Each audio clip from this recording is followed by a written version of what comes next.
Manood,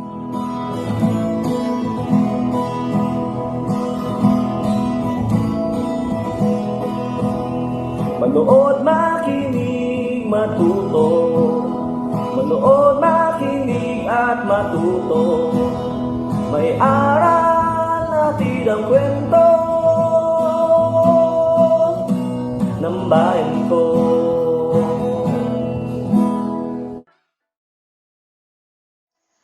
Magandang araw! Isang bagong paglalakbay na naman mula sa kaba ng kwentong bayan ko ang pagsasaluhan natin ngayon. Ako si Teacher Maria Dolores na maghahatid sa inyo ng isang kwentong kapupulutan ninyo ng aral. Ang babasahin ko ngayon ay tungkol kina Bella, ang mapagmahal na aso na alaga ng isang guro, at si Mingming, ang pusang naghahanap ng pagmamahal ng mga kaibigan. Magkakakilala ang dalawa sa hindi inaasahang pagkakataon. Magustuhan kaya nila ang isa't isa? Magkasundo kaya ang dalawa? Ito ay pinamagatang sina Bella at Mingming. Naisinulat ni Benena M. Ramos mula sa distrito ng Kalumpit, Dibisyon ng Bulacan, at iginuhit nina Anthony M. Ramos at Kathleen de Colanta. Binigyang buhay naman ito sa anyo ng multimedia ng inyong lingkod, Maria Dolores Sibaclig, guro mula sa Pedro T. Mendiola Senior Memorial National High School, Dibisyon ng Occidental Mindoro, Rehiyon ng Mimaropa. Handa na ba kayong makinig? Handa na ba kayong maglakbay sa kaba ng mga kwento ng bayan ko? Halina at makinig! Siya si Bella, ang pinakamamahal na alaga ni Ginang Ramos. Mabait na aso si Bella. Bella! Bella! Kain na! Tawag ni Ginang Ramos. Mabilis na tumakbo papalapit si Bella. Arf! Ito na po ako! Arf! Masayang tahol ni Bella. Pumapasok sa paaralan si Ginang Ramos. Naiiwan si Bella na mag-isa sa bahay. Paalam, Bella! Wika ni Ginang Ramos habang papalabas ng pinto. Ingat po kayo! Arf! Sagot ni Bella. Pumunta si Bella sa likod bahay para diligan ang mga alagang bulaklak at halaman ng kanyang amo. Magandang umaga! Magandang umaga sa inyo! Sa inyo! Kanta ni Bella sa mga bulaklak. Sa di kalayuan, si Mingming ay tumatakbo palayo sa grupo ng mga pusa. Alis! Alis! Ayaw namin sa'yo! Ang pangit mo! Sigaw nila kay Mingming habang hinahabol siya. Meow!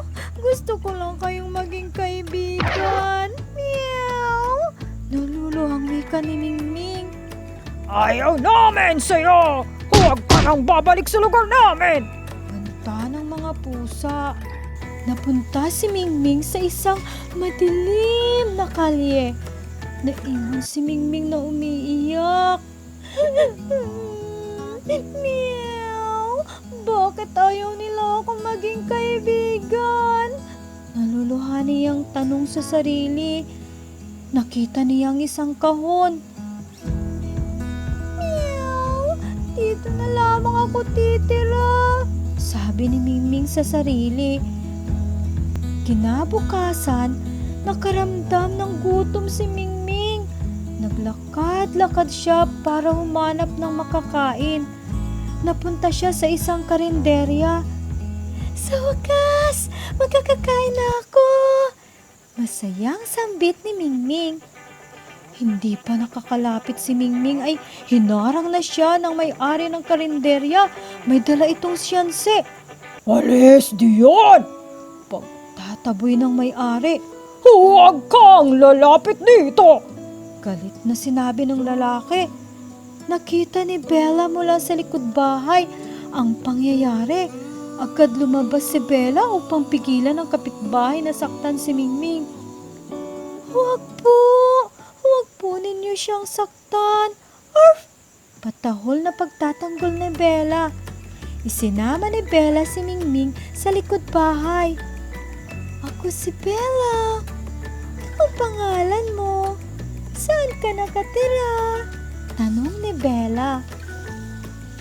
Meow. Ako si Mingming. Nakatira ako sa kabilang kalsada sa may kahon. Sagot ni Mingming na natatakot pa rin sa katatapos na pangyayari. Arf! Gusto mo dito ka na lang tumira sa may likod bahay? Arf! Alok ni Bella kay Mingming. Meow! Nakakaya naman sa'yo. Sagot ni Mingming. Arf! Magkaibigan tayo. Ang magkaibigan ay nagtutulungan. Arf! Pilit ni Bella kay Mingming.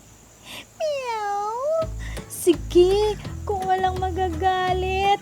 Nakangiting sagot ni Mingming. Kinagabihan, pagkatapos kumain ni Bella, kinuha niya ang natirang isda at dinala ito sa likod bahay. Bella, saan mo dadalhin yan? Bawal kang kumain ng isda. Matitinik ka. Wika ni Ginang Ramos habang inahabol si Bella. Ibinaba ni Bella ang bitbit na isda sa harap ni Mingming. Sino siya? Tanong ni Ginang Ramos kay Bella. Siya po si Mingming, ang aking bagong kaibigan. Arf! Patahol na sagot ni Bella. Bago mo pala siyang kaibigan. Bakit dito mo siya patitirahin? Dapat sa loob ng bahay mo siya patuloyin. Nakangiting wika ni Ginang Ramos. Narinig mo yun, Mingming? Arf! Dito ka natitira. Magiging magkapatid na tayo. Arf! Masayang sabi ni Bella. Meow! Oo nga. Sa wakas, hindi lang kaibigan ang nahanap ko. May pamilya na ako. Meow! Naluluhang sabi ni Mingming. At dito nagtatapos ang ating kwento sa araw na ito. Ikaw, may nakilala ka rin bang isang kaibigan na itinuring mong kapamilya? Tandaan, ang pagtulong at pagtanggap sa isang kaibigan ay tunay na higit ang may dudulot na saya. Ating mahalin, pahalagahan at tulungan ang ating mga kaibigan. Ang kaban ng mga kwento ng bayan ko ay mula sa amin ng Bureau of Learning Resources at ng mga Learning Resources Management Section ng Kagawaran ng Edukasyon. Manood, makinig, at matuto.